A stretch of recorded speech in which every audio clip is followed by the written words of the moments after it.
5 minutes. Martin Vickers. Thank you, Madam Deputy Speaker. And I begin my contribution, as my right honourable friend from Epsom did a few minutes ago, by acknowledging that this debate takes place under the shadow of the crisis that we are all facing. I welcome in particular the commitment in the budget to deliver on our manifesto commitments, which certainly in the county of Lincolnshire were so overwhelmingly endorsed by the electorate. And it was a pleasure earlier today to hear the maiden speech from my immediate neighbour from Great Grimsby, who I'm sure will make a considerable contribution to debate in coming years. But as I say, it's overshadowed, of course, by the coronavirus crisis. And I visited my local hospital, Diana, Princess of Wales Hospital in Grimsby, on Friday for one of my regular updates from the senior management and medical professionals. And I wish to pay tribute to them for the work that they are doing, not just in the current crisis, but throughout the year. The hospital itself is approaching 40 years old, and it will indeed need some considerable capital investment in the medium-term future if it is to sustain the work at acceptable levels. But nevertheless, as I say, I pay particular tribute to the staff there and the work they're doing to meet the present crisis. Police funding in particular has been widely welcomed by my constituents.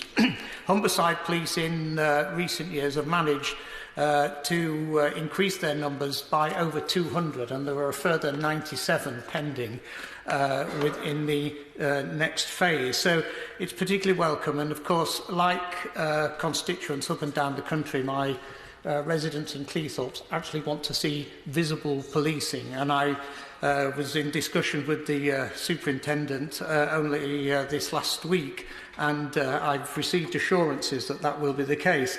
One thing I would particularly mention is the retail trade, which had been badly scarred, I think it's fair to say, by this £200 limit in terms of shoplifting. And I'm delighted that my local force don't take that as written in stone. They do actually use some discretion in the way they meet these challenges. So I would hope that certainly that is something that's taken on board. I also met the principal of Franklin Further Education College on Friday, and an area like mine in northern Lincolnshire is particularly important that we have additional funding for that college, and I'm pleased to say that the principal was well pleased with the way things are moving.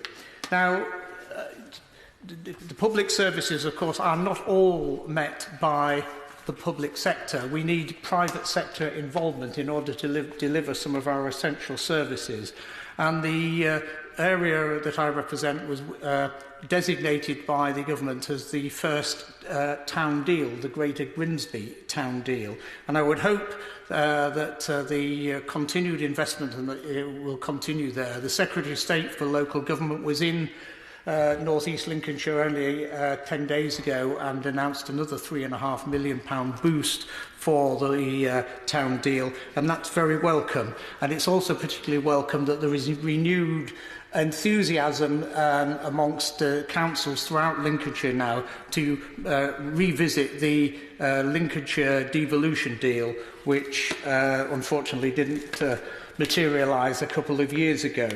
The area is going to be heavily dependent on the offshore renewables sector, and I'm delighted that government support continues for that. Of course, one thing that's essential for all local economies is good transport connections. And I've been campaigning for many years now for the restoration of the direct train service between Grimsby Cleethorpes and London King's Cross.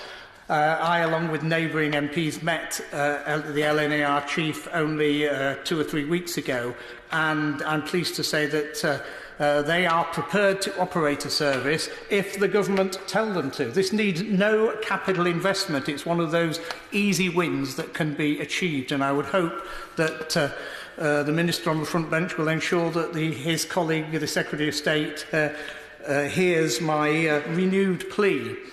The hit that the global economy is going to take over the next year or two as a result of the current crisis is one that's going to reverberate throughout our country. And one thing that would help considerably my area, again as my honourable friend from Grimsby mentioned this afternoon, is designation of the Immingham and Grimsby ports as giving them free port status. And as was mentioned a few minutes ago by the member opposite from Stockton, carbon capture and storage will also play a vital part in the economy of northern Lincolnshire.